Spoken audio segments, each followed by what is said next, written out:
Welcome to the Yvonne Candy Show. Motivational, inspirational, and just plain fun. Where celebrities check in and you can check out what's fresh in entertainment, business, health, finance, and more. It's all about your lifestyle. Here's your host, Yvonne Candy. Hello, everybody. Welcome once again to the Yvonne Candy Show. It is Yvonne Candy Tuesday. If you're wondering where to shop when you're in Philly, look no further. Even if you're here in Philly, Shop 65, a unique boutique located in the heart of Rittenhouse Square, is one of the best boutiques that you can go to. Lucky Magazine calls Shop 65 one of the best boutiques in the country. Owner Linda LaRosa is here with us today to tell us all about it and some things that she's going to be doing June the 5th. Welcome to the show, Linda. Hi. Thank you. Thanks You're for having originally me. from New York, right? Yes, originally from New York. Lived in overseas quite a bit as well, and now I'm back in the States, in Philadelphia. Fantastic. Loving it. Well, New York Great is city. so exciting to me. It's so much energy. Yeah. What would make you leave New York to come to Philadelphia? Well, I was a stylist at the time, and I was traveling a lot for photo shoots and kind of living out of a suitcase for a great portion of my life. And when I decided to have my daughter, decided to come back and open a place, you know, where I could kind of bring in all the designers that I learned about throughout the years and kind of bring them back to my hometown, to a place. I think Philly is really special. I think it's really growing, and it's, you know, in terms of restaurants, in terms Yes, of definitely. culture, in terms of diversity. I love it there, and I just love to be able to, you know, bring back all that I've learned to a small community like that where people really appreciate it. I mean, in New York, you can get anything you want wherever you want. It's droppable. Sure. I think it's easier. I think it's easier to bring people to Philly than it is to take Philly to New York, because New York is so big. Yeah. It's a lot of competition. Exactly. So, I mean, I can understand that. Here you would stand out, and I'm quite sure New York would hear about it. I always call New York the suburbs of Philadelphia. So Yes. You hear I people love say it. that? No, but I love it. I'm gonna Yeah, use the that from now suburbs on. of Philadelphia. Or it might be the other way. It's all It good. might I be love the it. other way around. I mean, I don't know.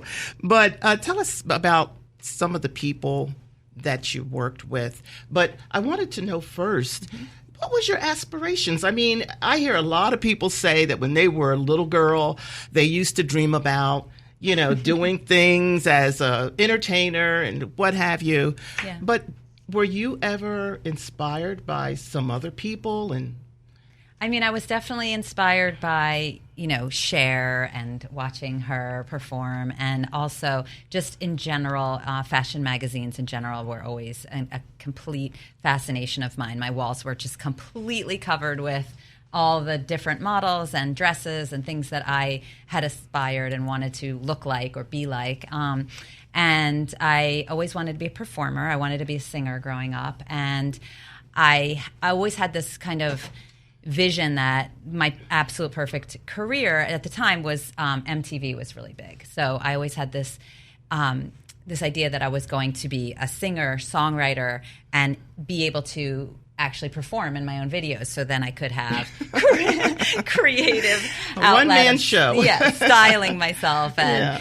photography and all those. I mean, I've always been interested in creativity and beauty. So anything that kind of involves that aesthetic of, you know, making things prettier in some way, whether it be photography or fashion or modeling or those kind of things, and music. I mean, all these things are so important. They change our, you know, our perspectives throughout the day. Like if you're in a bad mood and you look at something beautiful, all of a sudden you're kind of feeling a little bit better. So that's kind of where, you know, where I started and how I got a little bit, as we would say, quote unquote, obsessed with the whole world of fashion. I hear so many people talk about MTV. They need to bring it back. It seemed like that was so popular, inspired so many people. Yeah.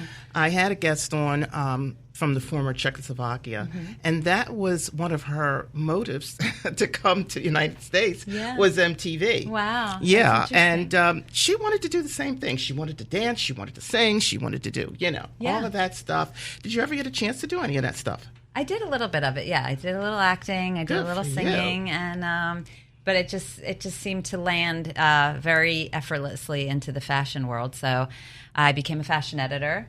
At Check L was my first job that I landed as a fashion editor, and it just went from there. I started working for some different magazines overseas, Harper's Bazaar. I was fashion director, and a few different other magazines like Cosmopolitan. And then, as I said, I ended up moving back to New York after that and got involved with styling further. You know, it's funny how you start off doing one thing and then you wind up doing something else. I usually think that that's because you're meant to do what you're doing. Yes. Because you're very successful at it. And, you come a long ways because you've opened up, almost 3 stores now. But yeah, one and a half, you said, said right to me now. earlier. Yeah. But, so. It is funny, though. That's funny, Things like that, it just organically happened. As I said, my love for music, I was at a Sheryl Crow concert, and I ended up meeting her after the concert. And I showed her my portfolio, which had consisted of my tear sheets from Harper's Bazaar. And she showed all her bandmates, and she said, "Linda LaRosa has to come to New York City and style. She's so talented." So she really got lit a little bit of a fire under my butt, and it got me to go, to do that. What did you take away from your experience in New York? Because working around a lot of the stars. Matter of fact, tell us about some of the people you work for, because you were telling me earlier. Yeah. So tell the audience about some of the people that you service. So I worked for Portia de Rossi, Jill Hennessy, oh my goodness, so many people. It's hard to remember at the moment. Mary Louise Parker, who's now in Weeds. Some of the people that people say, "Oh, are these people difficult?" You know what?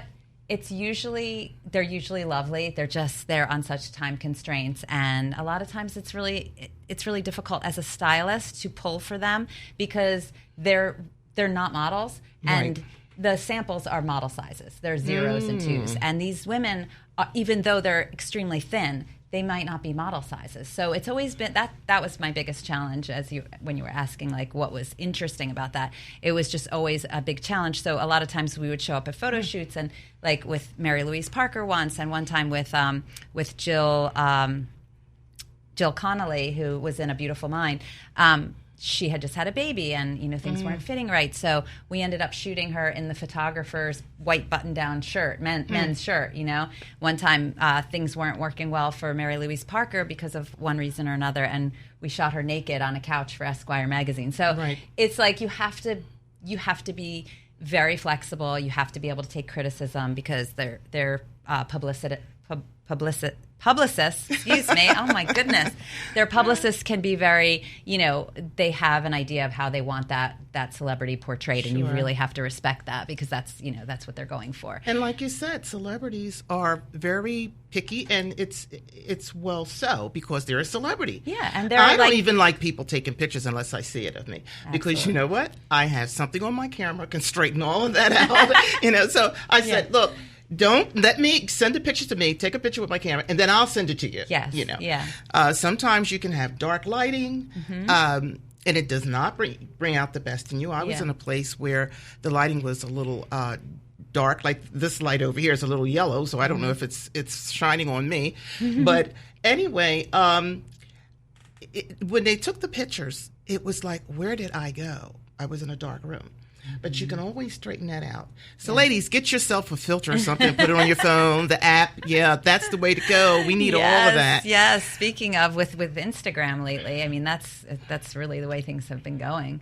Oh, yeah. I don't like the stuff like they put on Facebook, with the eyes. I don't know what that is, I mean, that's okay. It's that's a little okay. extreme, But you don't want to look too far from yourself. I mean, exactly. Yeah.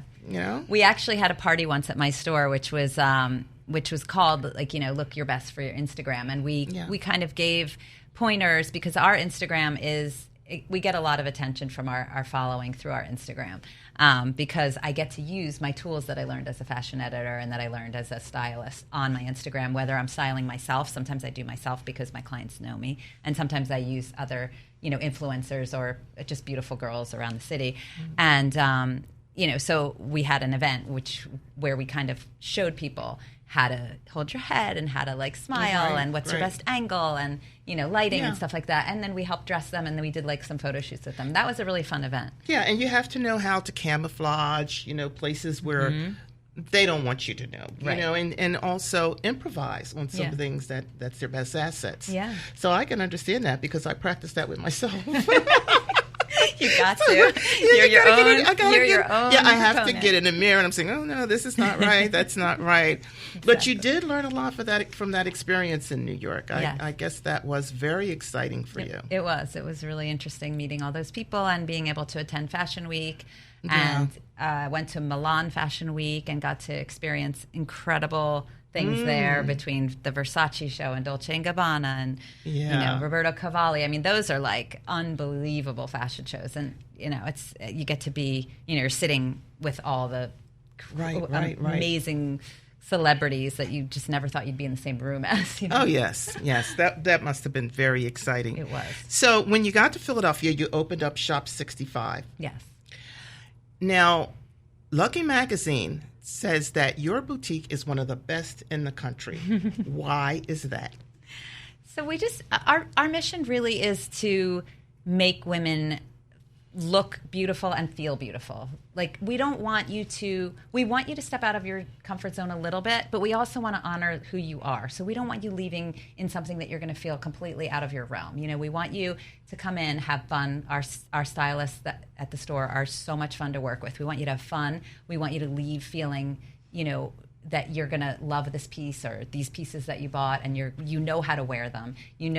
Like you're going to feel comfortable in them. You're not going to go home and be like, oh, I forgot what she said to do. You know what I mean? Right. So, I think it's just about that we have fun with it. We don't take it so seriously that, people feel uncomfortable in the environment. They just really come in, they have fun, they go home feeling great. And that's something that I think, sometimes that's lacking in a shopping experience. Yeah, it is. You can go to like Saks Fifth Avenue. They do have like stylists there. Yeah. Everybody don't shop at Saks Fifth Avenue. Right. So I mean, I believe they even come out to your house. Yeah. So right. I think they may charge. If they don't, I guess if they're expecting you to buy something. I have customers all over the country. I have customers that come in to Philadelphia as tourists. They see the store, they fall in love with it, and they keep in touch with me. And also some of the other stylists that work for me via text. So we'll send them pictures.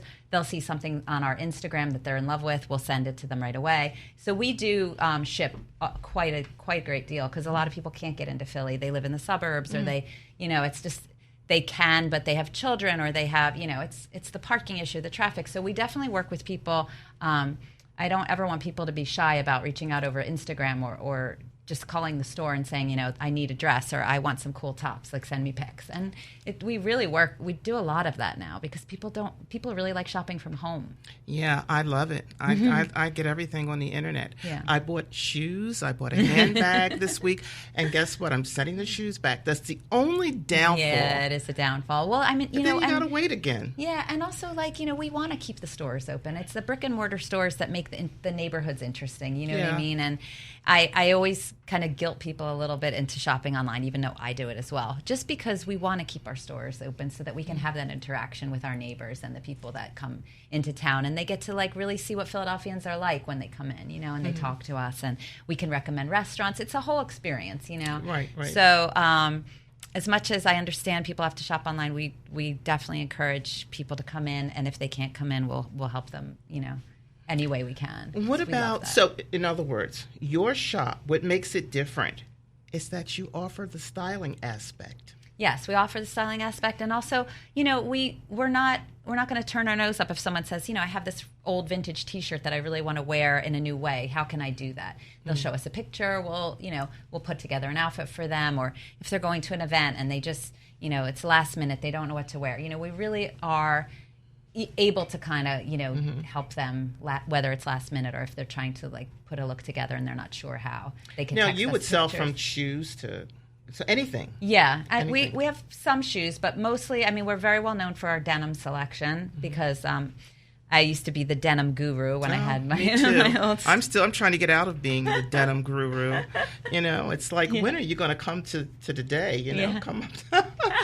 I'm stuck back in time. I don't know. No, I used to wear jeans with jeans everything. Are the greatest. They're so I would great. put on my best heels Yep. and my best top That's the and best. rock my jeans. The It's the best. You throw on a cool blazer, a leather jacket, a statement top. You can totally rock your jeans. It's never going to go out of style. But yeah, we're really well known for denim, for cocktail dresses, really unusual tops. We try to keep our style a little eclectic. We're kind of a little bit edgy, but a little bit, bohemian, a little European kind of thing. So we try to pick. You were asking what makes our boutique different. It's very curated in the way that you might see some of the designers we carry in department stores, but you won't see the selection necessarily that we have, because we choose the items according to what we love and also what we feel would work on our clientele. So sometimes we even think of specific customers when we're shopping. So it's a different presentation of those designers than you would see in the department stores. And then we do, on top of that, have some designers that you can't really find anywhere. But it's nothing wrong with having your own niche, let's say. Yeah. And if your niche is edgy, then that's fine. I mean, I like edgy. Yeah. And I think as long as you look good in it, you should wear it. Yes. But I mean, if that's your niche, that's wonderful. What about the designers? What designers do you carry? Some of, we carry Alexis, which is, as I was saying, it's a little bit edgy, but it's also very embroidered, embellished, really beautiful pieces. We carry Millie, Rag & Bone, J Brand, Michelle Mason, just to name a few. But we also have a lot of designers like Lauren Moshe, Pam Anguilla, the designers that do these like graphic T-shirts and like cool track pants and more streetwear stuff. So it's kind of like an eclectic range from streetwear to cocktail attire. Now, what if you have someone that's, have a special event or a socialite or an entertainer who really can't get to you? They don't want to order anything online. Maybe they're in your vicinity. Maybe they're not. I don't know. Would you go out to service these people? Yeah, of course. Yeah, I mean, I definitely have some people that I work with from Philly Style magazine that are on the staff there that, are beautiful women that are just completely strapped for time because they're just working. They wake up in the morning and they're working till evening, and very happy to, work with them and style them. And it's an honor for them to wear, our clothing too, because they're, the statement trendsetters of the city. So absolutely work with people, even if they're in a hotel and they're here for the weekend and they ask the concierge, where I need some stuff, like where can I get it? We're definitely willing to go out of our way to help people find things. I like to have things done at home because I'm so tired. One thing I hate is like a salon. I don't care how good you are. I hate a salon. Yeah. I don't want to wait 5 minutes. It's like the doctor's office. What am I sitting here for? It's like 2 hours later. And I think a salon is supposed to be relaxing. It's like getting a massage or something. You're getting your hair done. But it's like people don't want to go to the dentist. That's how I don't. I know. It's the worst. Yeah, it is the worst. So I feel like that's sometimes about shopping. Okay, yeah. Sometimes. I can see that. It's certain stores I would avoid. Certain things I would avoid because I cannot stand looking here and there for that perfect item. Yeah. I can't deal with it. I understand. And the stores that they dedicate themselves to people who want to get a discount. So, I cannot deal with that. So it's great. It's great that you come out. Yeah. And, you offer this type of service. Yeah. You never know. I might have to get you some. I would love that. I might have to get you sometimes. I would love that. At any rate, tell us about your nonprofit. That's one thing that I thought that was really great. So we have events in our store. For example, we just did an event with the Do-Gooders Association, which is a bunch of women that have gotten together and they donate money to all different kinds of charity situations and places where people are less fortunate and need help. So we do a shopping event with them, and then during that evening, and we sometimes extend it a couple days before and after, we take a portion of the proceeds and we donate it back to them so that they can use that. We are doing one in June which is for the American Heart Association, and that is going to be a similar situation where we're going to have, a signature cocktail from Village Whiskey, which is a really cool restaurant over on 20th and I think it's on 20th and Sansom, and it's a Jose Garces restaurant, and they're going to do a signature cocktail. We're probably going to be having, a DJ, and we might be having some other special things up our sleeves. And then a portion of the proceeds of that event will be donated back towards the American Heart Association. So, and what date is that? That is June 5th. And that will be at? And that's going to be at Shop 65, which is located at 17th and at the corner of Sansom. Okay, that sounds like it's going to be fun. Yeah, we have really fun events. We like to, kind of make it something different where people they just, even if they just stop out for a cocktail and just say hi. But, Right. We always encourage people, even if you buy something little, we always give like a swag bag or something like that. So, that's wonderful. To make it a little bit enticing to come out. Oh, boy, that you're support. talking about a signature drink. Oh, my gosh, that sounds so good. Doesn't it? But you know what? I'm allergic. Oh, well. No alcohol. So? But we I always can't take do like it? that little taste. Yeah. And then I just dream about it. I just dream about it like, oh, wow, if I could just drink a whole glass, even a half a glass, even a quarter of a glass. Oh, my But goodness. no, I can't. I'm allergic, and I just don't want to go somewhere and try to wind up at the hospital giving me shots. And, Definitely not. Stay away. I asked my doctor one time. It was a holiday. And I said, can you please just give me something so I can have a little drink? Yeah.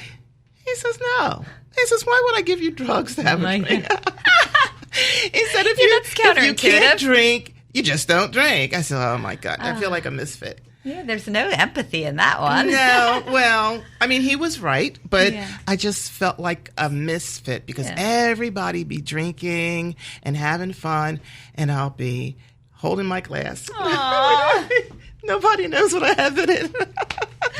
Nobody knows what I have in the glass. So, I just gave my secret away. But you still I have don't know who's hearing this. You but have I a just gave great my secret. personality, and I'm sure you surround yourself with people who are fun. So Well, that makes up for it. sometimes I act crazy, and, so they don't know what I Exactly. they don't know what I have in the glass. What's she up to? What? Yeah. So it's nothing. That's the best. It is funny, but I just gave my secret away because now everybody knows that if they see me with a glass, there's probably nothing in it. Terrible. It's all respect. Terrible. It's all good. Yeah. Well, I'm really glad it's for the Heart Association that you're having this affair. You guys got to try to get out there and support Linda. I'm quite sure it's going to be a lot of fun. Plus, you get a discount. So that's really going to be great. Yeah. And tell us about the other shop. Are you going to be having this going around? Because you were talking about Doylestown. I have some other ideas up my sleeve of different concepts of a new location in Doylestown, and possibly some other pop-ups in surrounding areas. It's it's still in the brainstorming phases. Yeah, But yeah. I have a very loyal customer base in Doylestown. I was there for 13 years, so I really built a loyal following and a lot of really good, really just loyal clients, but also really good friends. They really add something really special to my life, and every time I'm there, I'm so happy to see them. So it's definitely something that I feel like I can't get away from, and I just keep getting pulled back. Yeah. And so when fate brings you in certain ways, you kind of have to just follow how it goes. So I love it. I love those little intimate sections of Pennsylvania, like Doylestown. Yeah. I love Chestnut Hill. Yeah. I like a lot of the. They're so pretty. Yeah. I can see that being, your clientele over in those areas. Yeah. Because your boutique is so unique within itself. Exactly. Yeah. Yeah. I mean, we love, my daughter and I moved to Philly a few years ago, and we absolutely love everything about Philly. And we love the people. We love, like I was saying, the restaurants. It's just, there's just so much to do. It's so fun. But we definitely, miss our friends, and we miss the quaint, towns Yeah. of the burbs. Well, for sure. Philadelphia and also the surrounding suburban areas have a lot of little quaint places. There's one thing that one of my clients has said to me that, oh, you know what? I love Philadelphia, but it's so old. They were from New York. so I'm saying, funny. what? And they Wow. said, well, why isn't that building rehabbed, or why isn't that, Yeah. So it's one thing about Philadelphia and surrounding areas that you have a lot of old stuff. You actually go back. If you go over like into the Germantown area, something like that, Yeah. you have places where George Washington was. It's so and different- historical. It's so beautiful. Yeah, it's really amazing. They have a tour bus up there that you can Yeah. just tour. Oh, that's so yeah. cool. I didn't know that. Yeah. Well, further north they have tour buses, just like they do in Center City, because you see the tour buses in Center City. Yeah. Yeah, but it's very interesting history. I think they have like the Underground Railroad. Oh, wow. Back in this, That's yeah. really interesting. They have some very interesting things. If you go, well, I know a lot of you guys know, but if you ever come to Philadelphia, you don't have to stay just in Center City. Travel a little north, Yeah. and you go towards Plymouth Meeting. You'll pass Germantown. You pass Chestnut Hill. Go towards that. A lot of history over there. It's a lot of history. It's fun to explore, right? Yeah, it is fun to explore. So, Linda, tell us, we got a little bit more time. I want you to tell us what's on the horizon for Shop 65 or even your career. I've been doing a lot of these kind of interviews for different news channels. I don't know if I'm allowed to say who. Well, I mean, do you have any coming up? I had a couple segments on Fox News recently. I was on one called Busy Mama, which highlighted the fact that I'm a working mom, single mom, and it kind of talked about how I ended up with my store and what kept me as such a busy mom. We had another one on Fox News as well, where it was ideas of how to dress for New Year's Eve. So a lot of those kind of interviews where it's uses my fashion expertise and styling, capabilities, and in conjunction with like how to, put it together for that specific event or that specific evening, or ideas of how to, really make like make a it holiday come together. or Exactly, something like that. Yeah, and we've done a few of FYI Philly segments where we talked about how to take sequins from day to night and different things like that. So I love doing TV presenting because it kind of touches on that aspect that I was talking about earlier, that I wanted to be an actress and on TV and all that stuff. You wanted to be the actress, the camera person. Yeah, I just want to be it all. You wanted to be the director, the producer. That is so funny. I did, and I think, and you asked me earlier, when I first started, I was never a designer, but when I was in college and I was too poor to, actually buy any of those things, I used to look at the magazines and try to replicate some of the things, that I loved from the magazines into my own life. So there was this one pair of tights that were really amazing. I was obsessed with them. They were like a white tight with like letters all over them, letters and numbers. And I got a marker and I put them on my legs and I drew all the letters and numbers all over them. And then I would take like bleach and like make bleach splatters all over my jeans. So I tried. I don't have the capability of the design. That's just not in my DNA. But I love and I appreciate designers that, as I was saying, can make you, look a little bit edgy, a little bit different, but also have some femininity and like funkiness to it, Give everyone your website. Shop65.com. It's all spelt out. Our Instagram is at Shop65. Again, it's all the letters, not numbers. And we, as I was saying, we do a lot through our Instagram. Oh, you can always instant message us over there, through that. And thank you much, Linda. Thank you so much for having me. Yeah, thank you. And thank you guys again for joining us. Don't forget to visit us on Facebook, YouTube, Instagram. You know how to do it. Yvonne Candy or Yvonne Candy Radio, YVONNE KANDI. And you know my motto: live the life you deserve. Thanks for listening to the Yvonne Candy Show. Want to know more? Check out YvonneCandy.com.